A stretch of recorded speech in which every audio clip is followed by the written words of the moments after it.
आज हम लोग इस वीडियो में संस्कृत व्याकरण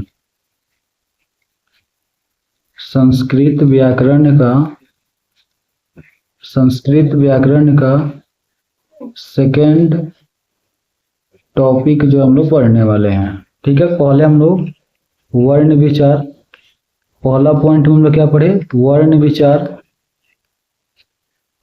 दूसरा पॉइंट में जो हम लोग देखेंगे उपसर्ग, यानी ये जो आपका वीडियो जो बनाया जा रहा है वो एग्जाम के दृष्टि से बनाया जा रहा है कि जो भी आपका टॉपिक जो है एग्जाम में पूछा जाता है उसी को हम लोग कवर करेंगे, समय कम है। ठीक है, तो चलिए हम लोग आरंभ करते हैं।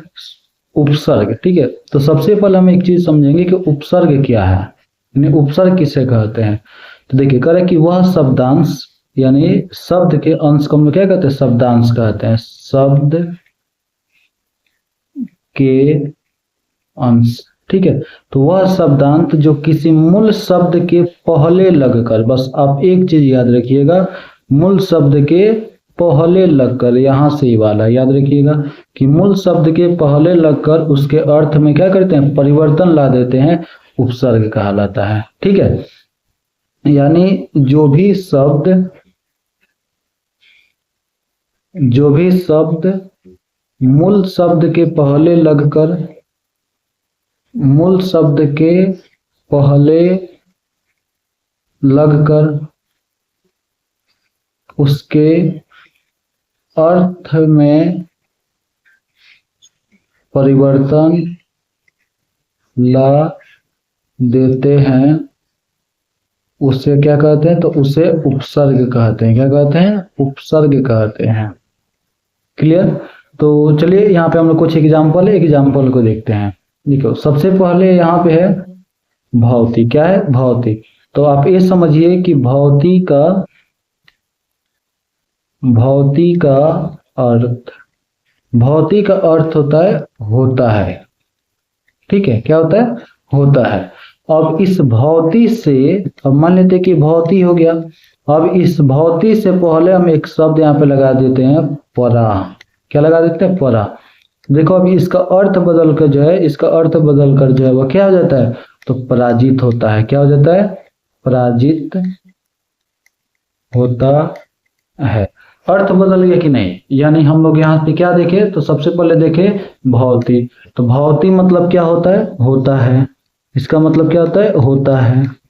लेकिन इससे पहले जब हम परा लगा दी तो इसका अर्थ क्या बदल गया, पराजित होता है। ठीक है, तो इसी को हम लोग, यानी जो भी मूल शब्द, तो इसमें भौतिक जो है ना, भौतिक, ये भौतिक क्या हो जाएगा, तो मूल शब्द हो जाएगा। क्या हो जाएगा, मूल शब्द हो जाएगा। और इसके पहले जो भी शब्द लगा हुआ होगा तो यह उपसर्ग कहलाएगा। क्या कहलाएगा, उपसर्ग कहलाएगा। तो समझ में आ गया होगा, आशा करते हैं समझ में आ गया होगा। तो हम लोग सबसे पहले यहाँ पे एग्जाम्पल देखते हैं। पहला मान लेते हैं कि यहाँ पे परा और भौतिक, तो इसको आपका पराभौती हो जाएगा। तो इसका अर्थ क्या हो गया, तो पराजित होता है। क्या होता है, पराजित होता है। अनुभौती, अगर कहेगा कि अनुभौती में कौन सा उपसर्ग है, तो अनुभौती, तो अनु जोड़ भौती।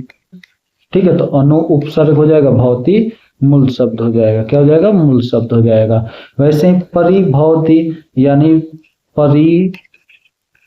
परिभौती, तो परि जो हो जाएगा उपसर्ग हो जाएगा, और भौती क्या हो जाएगा, तो मूल शब्द हो जाएगा। ठीक है, प्रहार, ठीक है, तो प्रहार, तो यहाँ पे जैसे मान लेते हैं कि हम लिखते हैं प्रहार, प्र क्या हो जाएगा, प्र जो है वो उपसर्ग हो जाएगा, और हार क्या हो जाएगा, तो हार जो है वह मूल शब्द हो जाएगा। क्या हो जाएगा, मूल शब्द हो जाएगा। ठीक है, उसके बाद से आहार, तो हार इसमें जो है वो क्या हो गया, मूल शब्द हो गया, और आ क्या हो गया, तो ये आपका आ या फिर आंग जो है वो उपसर्ग हो गया। तो ऐसे ही आप यहाँ पे कुछ दिया हुआ है, इसको भी आप देख लीजिए। संहार, जैसे हम यहाँ पे लिखते हैं संहार, तो इस मान लेते हैं हो गया। अब इसका जो है ना ऊपर अनुस्वार, इसको हम आधा तो सम जोड़ हार, तो सम ये क्या हो गया, उपसर्ग हो गया। क्या हो गया, उपसर्ग हो गया। हार क्या हो गया, तो ये आपका मूल शब्द हो गया। क्या हो गया, मूल शब्द। मूल शब्द से पहले क्या लगा है, उपसर्ग लगा है, अर्थात हार से पहले क्या है, सम। तो सम क्या कहलाएगा, ये जो है आपका उपसर्ग कहलाएगा। ठीक है, तो आप एक चीज याद रखिएगा कि जैसे अनुस्वार होता है ना, किसी के भी शब्द के ऊपर अनुस्वार होता है तो अनुस्वार जो है आधा म में हट जाता है। ठीक है, जैसे यहाँ पे हम संस्कृत लिखते हैं, क्या लिखते हैं, संस्कृत, तो ये जो है स हो जाएगा और ऊपर अनुस्वार है तो क्या हो जाएगा, आधा म हो जाएगा, तो सम जोड़ कृत, तो सम इसमें उपसर्ग हो जाएगा। तो वैसे विहार है, क्या है, विहार। अब संस्कृत पूछा है तो विसर्ग वगैरह ही देगा, तो वी इसमें क्या हो गया, उपसर्ग हो गया, क्या हो गया, उपसर्ग हो गया। और हार क्या हो गया, तो हार जो आपका मूल शब्द हो गया, क्या हो गया, मूल शब्द हो गया। तो इसको आप ध्यान रखिएगा। चलिए तो हम लोग प्रारंभ करते हैं। अब यहाँ से हम लोग बढ़िया से समझते हैं। जैसे क्वेश्चन क्या पूछता है, जैसे मान लेते हैं कि दे दिया, एक क्वेश्चन दे दिया, पराभवती, क्वेश्चन का है कि पराभवती में कौन सा उपसर्ग है। ऑप्शन दिया है प्र, परा, परि, सम। तो देखो पराभवती, तो परा आई भौती मूल शब्द है, परा भौती, परा भौती दो भाग में टूट रहा है, तो भौती से पहले क्या लगा, परा, तो इसमें परा क्या हो जाएगा, यही आपका आंसर हो जाएगा। तो ऐसे ही हम लोग को उपसर्ग बनाना होता है। तो पहले हम लोग ये पढ़ेंगे कि संस्कृत में उपसर्ग की संख्या 22 है। कितनी है, 22, यानी संस्कृत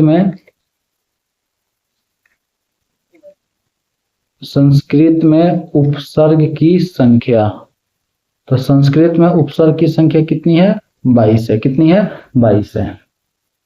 22 कौन कौन से, तो प्र, परा, अप, सम। ठीक है, प्र, परा, अप, सम। देखो आप जो सोचिए कि हम कुछ भी बना लेंगे उपसर्ग संस्कृत में, तो नहीं होगा। ठीक है, इसमें 22 ऑलरेडी होता है, 22 के अलावा आपको नहीं मिलेगा संस्कृत में। तो प्र, परा, अप, सम, अनु, अ, निस, निर, दुस, दूर। ठीक है, प्र, परा आप याद कीजिएगा, तो प्र, परा याद हो जाएगा। फिर याद कीजिएगा अप, सम, अप, सम, तो प्र, परा, अप, सम, फिर निस, निर, दुस, दूर।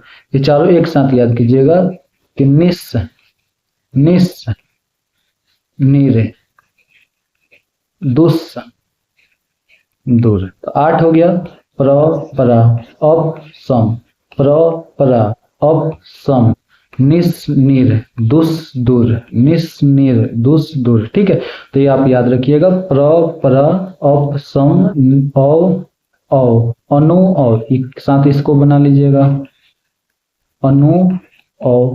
ठीक है, उसके बाद से निस, निर, दुस, दूर, वी, आंग।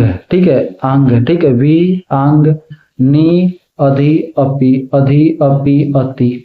ठीक है, अधि, अपि, अति, सु, उत, अभि, प्रति, परि, उप। ठीक है, तो ये जो होता है वह क्या होता है, तो ये जो है सभी आपका उपसर्ग है। क्या है, उपसर्ग है। चलिए हम लोग प्रारंभ करते देखते हैं कि प्र उपसर्ग जो है किसमें किसमें है। जैसे हम मान लेते हैं कि एक क्वेश्चन पूछे, प्रभवती, प्रभवती में कौन सा उपसर्ग है। तो देखिए मूल शब्द इसमें, मूल शब्द कौन सा, मूल शब्द, तो मूल शब्द इसमें क्या है, भवती है। क्या है, भवती। तो भवती से पहले क्या लगा है, प्र लगा है। क्या लगा है, प्र। तो प्र इसमें क्या हो जाएगा, प्र जो वह उपसर्ग हो जाएगा। क्या हो जाएगा, उपसर्ग हो जाएगा। ठीक है, अच्छा उसके बाद से हम लोग देखते हैं प्रण, प्रण, मति। तो अच्छा अब एक चीज अगर आपके मन में है कि यहाँ से मति अगर आप निकालिएगा, किसको, मति को, तो मति अगर आप निकालिएगा तो आप लोग तो संस्कृत तो पढ़े कि 22 ही, अगर आप सोच रहे मति निकल गया तो प्रण जो है प्रण उपसर्ग हो जाएगा। तो हिंदी नहीं ना, ये संस्कृत है, संस्कृत में 22 ही उपसर्ग होते हैं। ठीक है, तो आप इसमें से प्र को निकालिएगा, किसको, प्र को, तो ये जो अड़ है वह न बन जाएगा, फिर म हो जाएगा, फिर ती हो जाएगा, प्र जोड़ नमति, प्र जोड़ नमति, तो प्र इसमें क्या हो जाएगा, उपसर्ग हो जाएगा। ठीक है, उसके बाद से आप कह देगा प्रहरती, प्र क्या हो गया, प्र जो आपका उपसर्ग हो गया। ठीक है, तो पहला उपसर्ग हम लोग क्या पढ़े, प्र, कौन सा, प्र, पहला उपसर्ग क्या पढ़े हम लोग, प्र पढ़े। ठीक है, चलिए उसके बाद से दूसरा उपसर्ग हम लोग देखते हैं। दूसरा उपसर्ग, दूसरा जो उपसर्ग है वो परा है। कौन सा, परा, परा। ठीक है, तो जैसे में परा भवती, परा जयते, जैसे यहाँ पे क्वेश्चन करते हैं परा जयते, परा जयते, तो यहां से अगर आपको उपसर्ग पूछे तो जयते, जयते एक अलग हो गया, परा परा परा, तो परा क्या हो जाएगा, उपसर्ग हो जाएगा। क्या हो जाएगा, उपसर्ग हो जाएगा। जयते क्या हो गया, तो ये आपका मूल शब्द हो गया। क्या हो गया, मूल शब्द हो गया। ठीक है, तो ये समझ में आ गया होगा इतना। चलिए उसके बाद से एक और देख लेते हैं कि पलायते। ठीक है, पलायते, तो एक एक एक चीज होगा ना कि आपको मदद मिलेगा ऑप्शन से थोड़ा सा संस्कृत में, कि यहाँ पे मान लेते हैं कि आप नहीं निकल रहा होगा, तो अगर आप समझिए कि अगर लायते ही निकाल रहे हैं तो ऑप्शन में तो प आपका देगा नहीं, क्योंकि प कोई उपसर्ग होता नहीं है। ठीक है, तो परा देगा। क्या देगा, परा। और देखें कि यहाँ पे प है और इस ला में आ की मात्रा है। ठीक है, तो जरूर कहीं ना कहीं इधर उधर बदलेगा तो रा बनेगा। ठीक है, और यते, यानी इसको देखें तो अयते हो जाएगा। अयते मूल शब्द हो गया, और जो है ना पला, तो इससे परा जो है वो क्या बन जाएगा, उपसर्ग बन जाएगा। परा करोती, तो परा करोती, तो परा क्या हो जाएगा, उपसर्ग हो जाएगा। क्या हो जाएगा, उपसर्ग हो जाएगा। ठीक है, तो आपके बोर्ड एग्जाम में उतना हार्ड हार्ड नहीं भी देता है। चलिए, तो ये आपका दो हम लोग देख लिए कौन कौन से, तो परा, दूसरा परा। चलिए उसके बाद से हम लोग तीसरा देखते हैं। तीसरा उपसर्ग अप। कौन सा, अप। देखिए, तो अप यहाँ पे क्वेश्चन जैसे मैं मान लेते अप करोती, अप करोती, तो अप इसमें क्या हो गया, मूल शब्द हो गया। क्या हो गया, सॉरी, उपसर्ग हो गया। क्या हो गया, उपसर्ग हो गया। अप इसमें क्या हो गया, तो उपसर्ग हो गया। करोती क्या हो गया, तो मूल शब्द हो गया। ठीक है, वैसे ही अपसरती, अप जानीते। ठीक है, यहाँ पे अप निकल जा रहा है, यहाँ पे अप निकल जा रहा है, अप निकल जा रहा है। ठीक है, अब यहाँ पे अपैती है तो इसको तोड़ना पड़ेगा, अप जोड़ ऐती। ठीक है, अप जोड़ एती, तो अप इसमें क्या हो जाएगा, उपसर्ग हो जाएगा। यानी आपको जो है ना ये ध्यान रखना कि अ कोई उपसर्ग होता नहीं है। ठीक है, अगर अपैती पूछ देता तो हमके लिए हम बता रहे हैं कि अ जो है वो कोई उपसर्ग होता नहीं है। अब अप मिलाएंगे तो अप एक उपसर्ग होता है, तो अप जो है वह हम लोग शौक से लगा देंगे। ठीक है, चौथा चलते हैं समभवती, यानी समभवती। अभी क्या है, तो जैसे समभवती लिखा गया है, तो भौती अगर हम लोग निकालते तो स और आधा म, क्या बच रहा है, स और आधा म। तो हम लोग आधा म को कैसे लिखते हैं, ऐसे न लिखते हैं, स और म लिखकर ऐसे हलन देते तो क्या बनता है, आधा म बन जाता है। क्या बनता है, आधा म। जैसे ऐसे लिख के देते तो क्या होता है, आधा म। तो यही संभवती। अच्छा, अब आपको एक और चीज पहले ही हम आपको बता दिए हैं। जैसे में अब देखिए संक्षिप्ति, तो इस स हो जाएगा। ये जो अनुस्वार है किस में बदलेगा, आधा म में बदलेगा। ठीक है, तो एक आपका ऐसे भी दे सकता है या फिर ऊपर भी दे सकते हैं, तो इसको आप याद रखिएगा। चलिए, तो यहाँ से और भी एग्जाम्पल जो है, ये भी जो अनुस्वार में बदलेगा, संचनोती। ठीक है, तो यहाँ भी क्या हो जाएगा, ये आपका अनुस्वार में बदलेगा, तो फिर यहाँ भी हो जाएगा समजोड़ चिनोती, समजोड़ चिनौती। ठीक है, अनुस्वार में ये वाला जाकर बदल जाएगा। उसके बाद से ये भी जो संग, ये जो है वह किस में बदलेगा, तो म में बदलेगा। ठीक है, चलिए आगे बढ़ते हैं, अगला कॉन्सेप्ट पे चलते हैं, अनु। तो अनुभवती, इसमें तो अनु निकल जाएगा। अनुकरोती, अनुगस्ती, अनुजनती। ठीक है, अनुच्छेद, तो इसको ये वाला आसान है। आगे बढ़ते हैं, उसके बाद से नीर। क्या है, नीर, नीर। तो इसको देखते हैं, जैसे यहाँ पे लिखते हैं निर्वहती। क्या है, निर्वहती, तो ये नी हो गया, और ये जो है इसको हम लोग क्या पढ़ते हैं, आधा र पढ़ते हैं, निर जोड़ वहती, निर्वहती। ठीक है, निर जोड़ वहती, निर्वहती। उसके बाद से इसको देखिए निरीक्षते, निरीक्षते। अच्छा, अगर आपको लगे कि अगर इसमें से उपसर्ग क्या है, तो यहाँ पे नी निकलेगा और र निकलेगा। ठीक है, निर और जोड़ क्या हो जाएगा, तो इच्छते। क्या हो जाएगा, इच्छते हो जाएगा। ठीक है, तो ये आपका निर उपसर्ग है। दुस, कौन सा, दुस। अब अगला हम लोग क्या देखेंगे, दुस उपसर्ग देखेंगे। तो दुस में देखिए एक और चीज आपको बता देते हैं कि ए वाला होता है, दंत स से कोई भी होता है। ठीक है, अगर निस में भी देखिएगा तो ए वाला ही होगा, दुस में देखिए तो ए वाला ही होगा। कोई भी स दे, चाहे मूर्धन स के आधा स दे, मतलब ऐसे दे दें, चाहे तालाब स का आधा से दे दे, चाहे ऐसे दे दे। ठीक है, तो ये सबके लिए है ना वो यही आधा स लगता है, दंत स वाला ही लगता है। ठीक है, तो ये ना कि इसके लिए एक अलग हम लोग उपसर्ग बना देंगे, नहीं, 22 उपसर्ग होते हैं। जैसे हम यहाँ पे लिखते हैं कि दुष्करोति। तो अब ऐसा ऑप्शन रहेगा तो ये वाला नहीं होगा, क्योंकि हम आपको क्या बताए कि जब भी होता है तो यही वाला होता है, तो दूसरे ऑप्शन में भी वैसे देगा भी नहीं तो ये वाला होगा। ठीक है, उसके बाद से यहाँ पे देख लीजिए एग्जाम्पल है। अच्छा, और एक और चीज इसको आप देख लीजिए, दुस्साहस है, दुस्वप्न। तो देखो ये जो दू लिख रहे हैं इसको, तो ये जो है ना ये आपका संस्कृत में आधा स जो है वो पढ़ा जाएगा। क्या पढ़ा जाएगा? आधा स। जैसे दुस्वप्न, दुस्साहस, दुस्सह। ठीक है, ऐसे इसको हम लोग स का उच्चारण लाते हैं। किसका? स का उच्चारण लाते हैं। तो इसलिए वहां पे क्या है? दुष् जो है वह। अच्छा, अब यहाँ पे देखिए दुष्कर्म, दुष्कर्म। तो ये जो हो जाएगा दु हो जाएगा, और ये किस में बदलेगा? दंत स के आधा स में, फिर यहाँ पे क्या हो जाएगा? कर्म हो जाएगा, दुष्कर्म हो जाएगा। तो ये समझ में आ गया होगा। उसके बाद से हम लोग 8वां देखते हैं, दूर। कौन सा? दूर। तो देखिए जैसे नीर हम लोग समझते हैं, नीर। ठीक है, वैसे ही आप दूर को याद रखिएगा। जैसे यहाँ पे है कि दुर्नयति, सॉरी यहाँ पे न के ऊपर रहेगा, दुर्नयति। तो दू हो गया। उसके बाद से जो ऊपर इसको हम लोग क्या पढ़ते हैं? र पढ़ते हैं, तो दुर्नयति हो गया। समय यहाँ पे दुर्गछति है, तो इसको देख लीजिए, दुर्गछति। तो दू का दू हो गया, ये जो है इसको क्या पढ़ेंगे? आधा र पढ़ेंगे, दुर जोड़ गच्छति हो गया। समझ में आया? तो इसको आप याद रखिएगा। चलिए उसके बाद 9 नंबर में आते वी उपसर्ग। कौन सा? वी उपसर्ग। तो ऐसे ये तो समझ में आ जा रहा होगा आपको। वी तरती, तो तरती और वी अलग हो गया। ठीक है, उसके बाद से एक कॉन्सेप्ट आपको याद रखिएगा कि कोई भी शब्द जब कोई भी शब्द आधा व, ठीक है, आधा व, यानी ऐसे जैसे मान लेते कि व्यास, ठीक है, या फिर व्यायाम, व्याकरण। अगर आधा व से चालू होगा तो ये जो है ना आधा व जो है आपका वी में बदलेगा। किसमें? वी में। तो वी उपसर्ग हो जाएगा। ठीक है, तो वी तरती, व्यापनोति, वी नियते, वी जेहते। ठीक है, उसके बाद से आगे अगला 10वां है आंग। देखो हम लोग क्या है कि हिंदी में आ लगा देते, क्या लगाते? आ, लेकिन संस्कृत में आ नहीं मिलेगा आपको, आंग मिलेगा। क्या मिलेगा? आंग प्रत्यय मिलेगा। ये वाला ऐसे करके मिलेगा।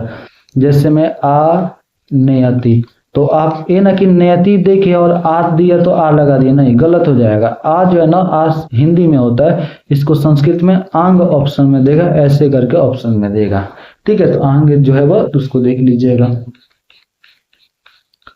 चलिए इसके बाद से नी है। कौन सा? नी। तो अगर मान लेते हैं कहीं भी अगर ऐसे निरीक्षेयते, अगर ये सब अगर रहेगा मान लेते हैं, तो नी और र भी हो रहा है तो ये नीर हो जाएगा। समझ में ना? नीर हो जाएगा, लेकिन इसमें र का मात्रा आपको नहीं मिलेगा। जैसे में देखिए यहाँ पे है कि नी व र ते, ठीक है, निवर्तते। क्या है? निवर्तते है। यहाँ पे क्या है? तो निवेदयति, तो निवेदयति, तो नी, उसके बाद से वेदयति। आपको कैसे इसमें र नहीं आ रहा है? तो र आ रहा है, तो देखिए कैसे ये लिखा हुआ है कि निवर्तते। इसको आप तोड़िएगा तो ये नी होगा। अब यहाँ पे र थोड़ी ना है, यहाँ पे इस व के ऊपर नहीं है, त के ऊपर है, तो यहाँ पे ना इसको हम लोग पढ़ेंगे, तो यहाँ पे थोड़ी आ रहा है।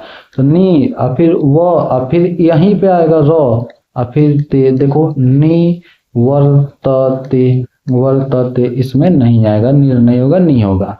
उसके बाद नी विस्ते। ठीक है, तो ये सब जो है आप याद रखिएगा। यहाँ से एग्जाम्पल है, इसको आप नोट कर सकते हैं। जैसे में और भी यहाँ पे निषेध, जैसे तुमको मैं बताया ना व्यास, तो आधा व से चालू होगा तो क्या हो गया? वी हो गया। वैसे आधा नौ से चालू होगा तो क्या हो जाएगा? नी हो जाएगा। न्याय आधा नौ से चालू होगा तो क्या हो जाएगा? नी हो जाएगा। आधा नौ से नी। वहीं कोई आधा व से चालू होगा, आधा व से तो क्या हो जाएगा? वी हो जाएगा। ठीक है, तो ये सब आप नोट कर लीजिएगा, ध्यान रखिएगा। अधि, तो अधिक करोति, अधिक गच्छति। अच्छा अब बताओ कि यहाँ पे जो देखिए अध्यास्ते लिखा है, लेकिन हम इसको कोई अध्यास्ते, देखो हम कैसे इसको पढ़ रहे हैं। तो अ हो गया, आधा ध, जैसे बताया आधा वह क्या हो जाता है, वी हो जाता है, आधा न क्या हो जाता है, तो नी हो जाता है। वैसे ही जो है वह आधा तो क्या हो जाएगा, तो धी हो जाएगा, तो अधि आस्ति। ठीक है, तो इसको आप याद रखिएगा, अधिवस्ती तो हो जाएगा। चलिए आगे अपी उपसर्ग को देखते, कौन सा, अपी। तो जैसे हमें यहाँ पे है कि अपी, अपी गिरती, तो इसमें कौन सा उपसर्ग दिख रहा है, अपी उपसर्ग दिख रहा है, कौन सा, अपी। फिर यहाँ पे क्या हो जाएगा, गिरती हो जाएगा। ठीक है, इसमें कोई अति नहीं है, ये आसान है। चलिए आगे देखते हैं 14 नंबर, अति। अति, तो अति जोर से थे, अति जोर वाह्यति, अति जोर क्रामति। ठीक है, अब यहाँ पे देखो अति अति, तो अत्यति लिखा है, लेकिन इसको पढ़ेंगे कैसे, तो अ हो जाएगा। आपको क्या बोला कि आधा वो होता है तो वी होता है, आधा न होता है तो नी होता है। ठीक है, आधा ध होता है तो धी होता है। वैसे ही अगर यहाँ पे आधा त रहेगा तो क्या होगा, ती होगा, तो अ आधा तो ये क्या हो जाएगा, ती हो जाएगा। तो अति जोड़ एति होगा, अति जोड़ एति। चलिए, तो ये हो जाएगा यहाँ से। अच्छा, अब एक चीज है कि अगर ऐसे लिखा रहेगा अतीत, अब इसमें पूछेगा तो अब क्या ऐसे वाला उपसर्ग होता है, ये अति लिख उपसर्ग होता है, नहीं, ऐसे होता है, हर्ष वैसे होता है, तो आप उसको मेंटेन कर लीजिएगा, समझ में ना, देगा हर दीर्घ से, लेकिन आपको अति लिखकर हर्ष वही वाला ही होगा, क्योंकि उसका कोई जवाब नहीं होता है। चलिए, अब यहाँ पे है सु, तो सुपचती, सुशोभते, सुचरती, सकरोति। ठीक है, अब आप एक ही सर सकरोति, तो सकरोति नहीं, सु जोर करोति होता है तब बनता है, तो सकरोति क्या हो जाता है, सकरोति। ठीक है ना, क्योंकि स जब कोई उपसर्ग नहीं होता, क्या होता है, सु होता है, क्या होता है, सु होता है। उत्त, कौन सा, उत्त। तो एक चीज याद रखिएगा कि जब भी अगर आधा द से कोई अगर बीच में आएगा, उ के बाद, किसके बाद, उ के बाद अगर आधा द आ जाएगा, तो ये जो आधा द है वह किस में बदलता है, आधा त में बदलता है। जैसे में देखो यहाँ पे उद, उद जोड़ गच्छति। ठीक है, उद जोड़ गच्छति, तो इसको आप यहाँ पे उद्भवति, उत उत्तिष्ठति। ठीक है, तो यहां से इसको आप देख लीजिएगा। 17 नंबर है अभी पर उपसर्ग, कौन सा, अभी। अभी भवती, तो अभी इसमें अभी। अच्छा, अब यहाँ पे अब भी अस्ति है, तो अब को बताया अ का अ हो जाएगा, आधा भ, तो आधा भ किसमें आएगा, अभी में आएगा, मतलब आधा भ भी में बदल जाएगा। ठीक है, चलिए प्रति, तो ये तो आसान है, प्रति करोति, प्रतिच्छेदते। आपको बताया ना कि अधि अगर दीर्घ इससे होगा तो समझिएगा कि हर्ष वही है। अगर मान लेते हैं कि यहाँ पे प्रति अगर ऐसे है तो फिर इसका तो कोई उपसर्ग होता नहीं है, तो हर्ष वही वाला उपसर्ग होता है, तो ये वाला होगा। ठीक है, चलिए आगे देखते हैं। अच्छा हाँ, इसमें एक और चीज है, देखिए अब यहाँ पे प्रत्येति है, चाहे यहाँ पे प्रति प्रत्यय अर्पण है, प्रत्यय प्रकार है। ठीक है, तो इसको आप जब प्र लिखिएगा आधा तो किस में बदलेगा, ती में बदलेगा। प्र लिखिएगा आधा तो किस में, ती में। यानी जो भी आधा अक्षर है उसको आप हर्ष वही की मात्रा में बदल लीजिएगा। परि है, कौन सा, परि। परि उपसर्ग, तो परिणति, परिच्छेद, आपको बताया कि दीर्घ ई वाला होता है, लेकिन दीर्घ से कोई उपसर्ग होता है नहीं, इसको आप हर्ष वही में कन्वर्ट कीजिएगा। उप, तो उप से जैसे यहाँ पर उप करोति, उपदिष्टि, उपैति। ठीक है, तो ये सब उप प्रत्यय इसमें लगा हुआ है। औगच्छति, औक्षिप्ति, औजानति। ठीक है, तो ये सब जो है आसान है। चलिए 22 नंबर में है निस, कौन सा, निस। जैसे आपको हम दुस वाला समझाए कि कैसा भी अगर ए भी स आधा रहेगा, चाहे ए भी रहेगा, चाहे ए भी रहेगा। ठीक है, तीनों के लिए दू के साथ ए वाला लगेगा। ठीक है, वैसे ही आप निस वाला समझिए, कोई भी स रहेगा, चाहे तलाव्य स का रहेगा, चाहे मूर्धन स का रहेगा, या फिर दंत स का रहेगा, हमेशा इसके लिए कौन सा, तो नी जोड़ दंत स आधा ए वाला होता है। जैसे में निस्सरती, निस्नोति। ठीक है, तो ये सब आप जो है याद रखिएगा। तो यहाँ पे एग्जाम्पल है, तो इस सभी एग्जाम्पल को आप ध्यान रखिएगा। आपको बताए थे जैसे दु सरती, तो दु इसको हम सौ पढ़ रहे थे ना, तो वैसे अब नी सुल, तो इसको हम लोग क्या पढ़ेंगे, तो सौ पढ़ेंगे, क्या पढ़ेंगे, सौ पढ़ेंगे। ठीक है, तो ये जो है निष्कंटक, ठीक है, निष्कासन, निष्फल, तो इस सभी जो है वो आपका निस उपसर्ग में आएगा। तो ये आपका उपसर्ग जब क्लियर हुआ, यानी हम लोग पहला में वर्ण विचार, दूसरा में जो हम लोग उपसर्ग, ये 2 पॉइंट हम लोग का क्लियर हो गया है। अब इसके बाद से तीसरा में जो हम लोग न्यू कॉन्सेप्ट लेकर आएंगे। मिलते हैं हम लोग अगले वीडियो।